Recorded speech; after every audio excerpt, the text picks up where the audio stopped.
सर्वांना श्री स्वामी समर्थ. तर सकाळी सकाळी मी वरणबाटी आणि खांद्याची वांग्याची भाजी बनवली. त्याच्यानंतर छान असं जेवण वगैरे करून घेतलं आणि आहोंना सुट्टी होती, त्यासाठीच आम्ही आलेलो होतो कृषी महोत्सवमध्ये. आमच्या नाशिक येथे यूथ फेस्टिवल मैदानावर छान असा कृषी महोत्सव सुरू आहे.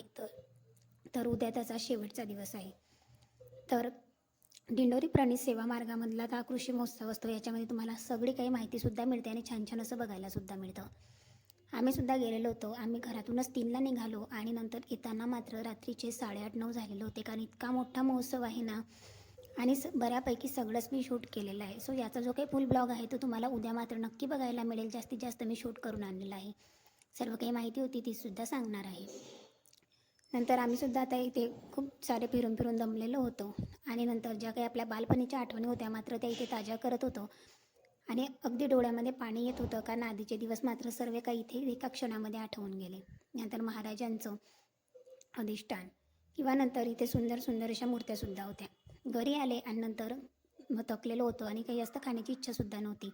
आहोंना इथे मॅगी खायची होती. सो आहोंना व्हेजिटेबल्स अजिबात आवडत नाही म्हटल्यावर अगदी नॉर्मल अशी मॅगी बनवली. नंतर आम्हीसुद्धा घरी आल्यानंतर मॅगी अशी खाऊन घेतली आणि आमचा दिवस असा छान असा स्पेंड केला. उद्याचा ब्लॉग मात्र नक्की बघा. सर्वांना श्री स्वामी समर्थ.